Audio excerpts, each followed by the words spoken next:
എല്ലാ കുട്ടികൾക്കും പുതിയൊരു വീഡിയോയിലേക്ക് വീണ്ടും സ്വാഗതം.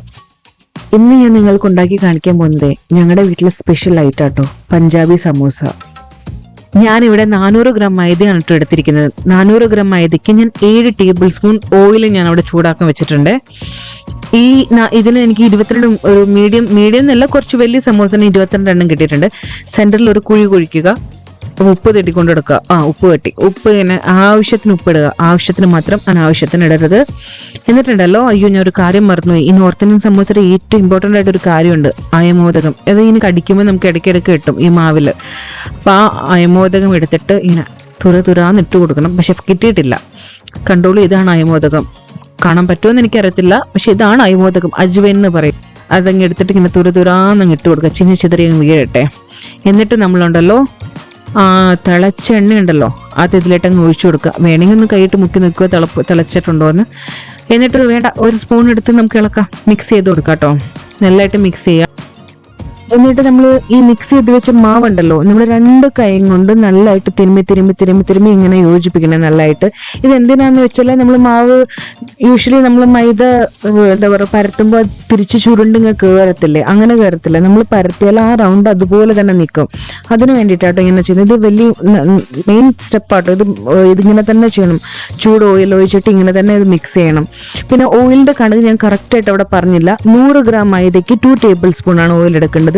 നമ്മൾ 200 ഗ്രാം എടുത്ത 4 ടേബിൾ സ്പൂൺ എടുക്കണം. ഞങ്ങളുടെ 400 ഗ്രാം എടുത്തപ്പോൾ നമുക്ക് വേണമെങ്കിൽ 1 ടേബിൾ സ്പൂൺ ഒക്കെ കുറയ്ക്കാം. മൈദയുടെ എമൗണ്ട് കൂടുന്നതനുസരിച്ച് വേണമെങ്കിൽ 1-2 ടേബിൾ സ്പൂൺ കുറച്ചാൽ കുഴപ്പമൊന്നുമില്ല കേട്ടോ. ഇത് കണ്ടോ, ഇങ്ങനത്തെ ഉണ്ടായിട്ട് കിട്ടണം. എന്നിട്ടുണ്ടല്ലോ, ആവശ്യത്തിന് വെള്ളം ഒഴിച്ചിട്ട് കുറേശ്ശെ വെള്ളം ഒഴിച്ച് മിക്സ് ചെയ്ത് എടുക്കട്ടെ. ഒരുപാട് വെള്ളം ഒഴിക്കണ്ട, ആവശ്യത്തിന് വെള്ളം ഒഴിച്ചിട്ട് നമുക്കൊന്ന് കുഴച്ചെടുക്കാം.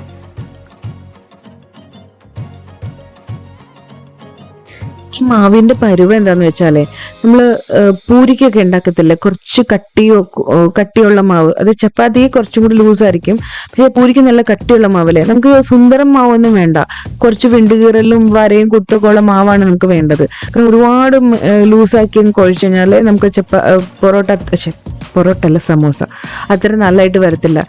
അതുകൊണ്ട് ഈ പൂരിയുടെ ഒക്കെ കണക്ക് കുറച്ച് ടൈറ്റ് ആയിരിക്കണം മാവ്. കണ്ടോ, കുറച്ചു നേരം മാവ് റെസ്റ്റ് ചെയ്യാൻ വെക്കാം. നമുക്ക് അതിനുള്ളിൽ മസാല ഉണ്ടാക്കിയിട്ട് വരാം കേട്ടോ.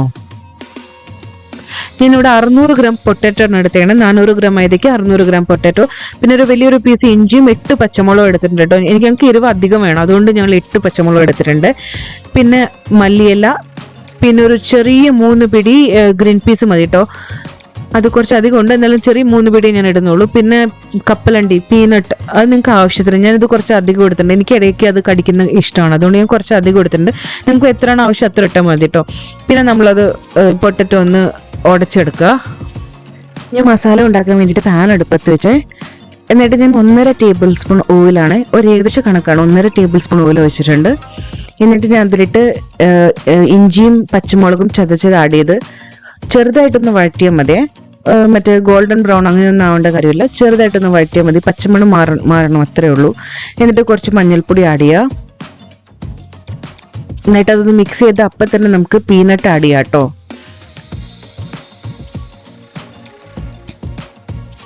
ഇത്രയും എടുക്കണമെന്നില്ല കേട്ടോ, എനിക്ക് ഇടയ്ക്കിടയ്ക്ക് അത് കടിക്കുന്ന ഇഷ്ടം, അതുകൊണ്ടാണ് കേട്ടോ ഞാൻ ഇത്ര ആഡ് ചെയ്യുന്നത്. ഇതിൻ്റെ കൂടെ തന്നെ നമുക്ക് ഗ്രീൻ പീസ് ആഡ് ചെയ്യാം.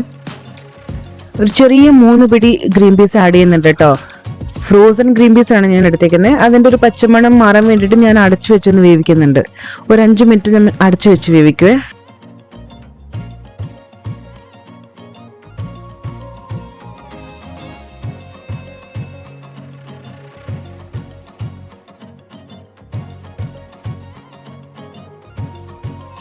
ഗ്രീൻ പീസിന്റെ പച്ചമണം മാറി വന്നിട്ടുണ്ട് കേട്ടോ. ഞാൻ ഇതിലിട്ട് 2 ടീസ്പൂൺ മല്ലിപ്പൊടി ആഡ് ചെയ്യുന്നുണ്ട്, 1 ടീസ്പൂൺ കാശ്മീരി ചില്ലി പൗഡർ ആട്ടോ ആഡ് ചെയ്യുന്നത്.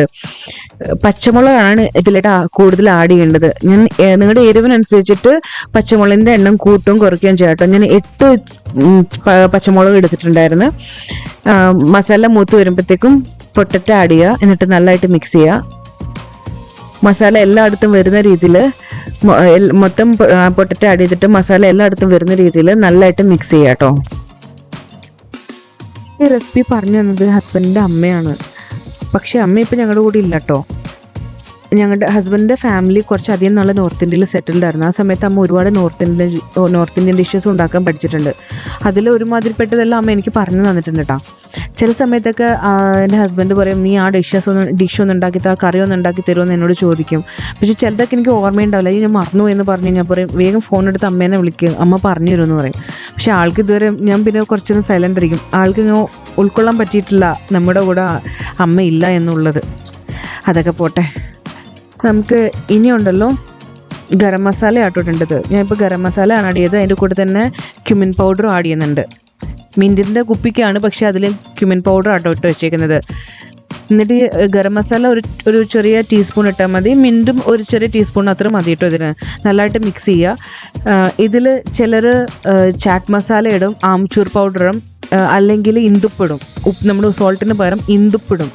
പക്ഷേ ഞാൻ ഇത് രണ്ടും ഇടുന്നില്ല കേട്ടോ. ആംചൂർ പൗഡറും ചാറ്റ് മസാലയും ഞാൻ ഇടുന്നില്ല. ഇപ്പോൾ കുറച്ച് മല്ലിയില ആഡ് ചെയ്ത് കൊടുക്കുക. എന്നിട്ട് ആവശ്യത്തിന് ഉപ്പും കൂടി ഇട്ടിട്ട് നല്ലതായിട്ട് മിക്സ് ചെയ്യുക. ഞാൻ ഇതിൽ ഇന്ദുപ്പല്ല കേട്ടോ ആഡ് ചെയ്യുന്നത്, സാധാരണ സോൾട്ടാണ് ആഡ് ചെയ്യുന്നത്. സോൾട്ട് ആഡ് ചെയ്തിട്ട് നല്ലതായിട്ട് മിക്സ് ചെയ്തിട്ട് തണുക്കാൻ വെക്കുക. നമുക്ക് അപ്പോഴത്തേക്കും സമോസ ഷീറ്റ് റെഡിയാക്കാം. എനിക്ക് ഷോപ്പിൽ നിന്ന് വാങ്ങിക്കുന്ന സമോസ ഷീറ്റിനോട് വലിയ താല്പര്യമില്ല കേട്ടോ. നമുക്ക് ഈസി ആയിട്ട് വീട്ടിലുണ്ടാക്കാം.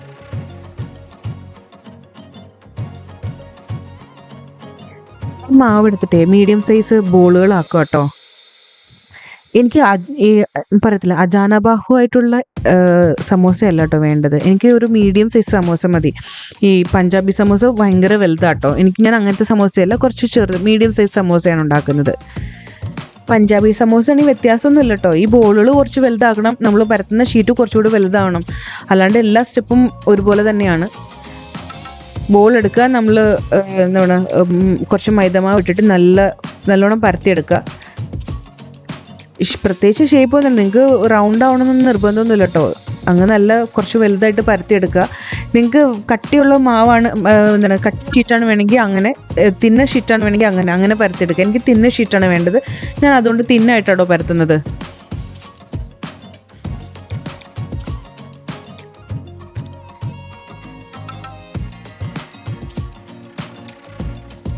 എന്നിട്ടുണ്ടല്ലോ ആ സെൻറ്ററിൽ വെച്ചിട്ട് അവിടെ വെച്ചിട്ട് കട്ട് ചെയ്യുക. കട്ട് ചെയ്തിട്ട് ആ ലെയർ നമ്മൾ കയ്യിലെടുക്കുക. എന്നിട്ട് ട്രയാങ്കിൾ ഷേപ്പിൽ മടക്കുക. എന്നിട്ട് അവിടെ കുറച്ച് വെള്ളം തേക്കുക. എന്നിട്ട് തിരിച്ച് ആ സൈഡോട് മടക്കുക. എന്നിട്ടുണ്ടല്ലോ താഴത്തെ ഭാഗം നല്ലതായിട്ട് അമക്കി കൊടുക്കണം കേട്ടോ. എന്നിട്ട് അതിലിട്ട് മസാല ഫില്ല് ചെയ്യണം. അത്യാവശ്യം നല്ലോണം മസാല ഫില്ല് ചെയ്യണം. എന്നിട്ട് ആ മേലുള്ള റൗണ്ട് ഭാഗം ഉണ്ടല്ലോ അവിടെ നല്ലതായിട്ട് വെള്ളം തേച്ച് കൊടുത്തിട്ട് നോക്കൂ, ഇങ്ങനെ മടക്കിയെടുക്കുക. കണ്ടോ, സ്ട്രെയിറ്റ് നമ്മളിങ്ങനെ വെച്ച് കഴിഞ്ഞാൽ അങ്ങനെ തന്നെ ഇരിക്കും. അത് സ്ലോ ആയിട്ട് ഞാൻ ഒന്നുകൂടി കാണിച്ചു തരാം. ട്രയാങ്കിൾ ഷേപ്പിൽ മടക്കുക, ഒരു സൈഡ് മടക്കുക. എന്നിട്ട് അതിൽ വെള്ളം തേക്കുക. എന്നിട്ട് അടുത്ത ഭാഗവും അതിന് മേളിലായിട്ട് വെച്ച് അമർത്തുക. താഴത്തെ ഭാഗം നല്ലതായിട്ട് പ്രസ് ചെയ്ത് കൊടുക്കണം. ഓക്കെ, എന്നിട്ടുണ്ടല്ലോ ഇത് നമ്മുടെ കയ്യിൽ വെച്ചിട്ട് നല്ലതായിട്ട് മസാല ഫില്ല് ചെയ്ത് കൊടുക്കണം.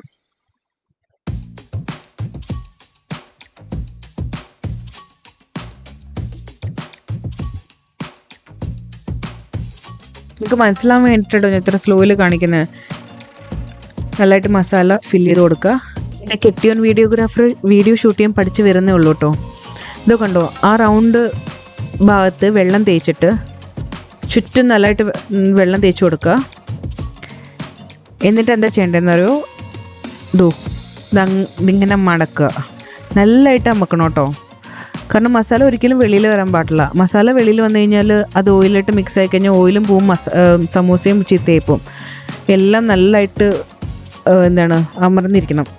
ശകലം പോലും മസാല വെളിയിൽ വരാൻ പാടില്ല. അങ്ങനെ നമ്മുടെ സമൂസ റെഡിയായി. ഇനി നമുക്കിനി ഫ്രൈ ചെയ്തെടുക്കാം.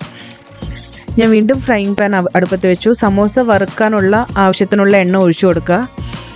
എണ്ണയുടെ ചൂട് എങ്ങനെയാണെന്നുള്ളത് നമ്മൾ ഒരു മാവ് ഇട്ട് കൊടുക്കുമ്പോൾ അപ്പം തന്നെ മുകളിലോട്ട് വരത്തില്ലേ, അങ്ങനെയല്ല കേട്ടോ. ഒരു 2-3 സെക്കൻഡ് താഴെ നിന്നിട്ട് മുകളിലോട്ട് വരുന്ന രീതിയിലുള്ള അത്രയും ചൂട് മതി കേട്ടോ. കണ്ടോ, കുറച്ച് സെക്കൻഡ് നിന്നിട്ടാണ് അത് മുകളിലോട്ട് വരുന്നത്. അത്രയും ചൂട് മതി കേട്ടോ. എന്നിട്ട് മീഡിയം തീയിലോട്ടാക്കിയിട്ട് നമുക്ക് വറുത്തെടുക്കാം. ഹൈ ഫ്ലെയിമിലല്ല, മീഡിയം ഫ്ലെയിമിൽ വെച്ചിട്ട് നമുക്ക് വറുത്തെടുക്കാം. എന്നിട്ട് ഇടയ്ക്കിടയ്ക്ക് ഇങ്ങനെ തിരിച്ച് കൊടുക്കണം കേട്ടോ. ഒരു സൈഡ് ഇട്ടിട്ട് മറിച്ച്, അങ്ങനെയല്ല, ഒരു സൈഡ് മറിക്കുക, പിന്നെ തിരിച്ച് മറിച്ചും ഇട്ട് കൊടുക്കണം. എന്നിട്ട് അങ്ങനെ നല്ല ഗോൾഡൻ ബ്രൗൺ ആകുമ്പോൾ നമുക്ക് കോരിയെടുക്കാം.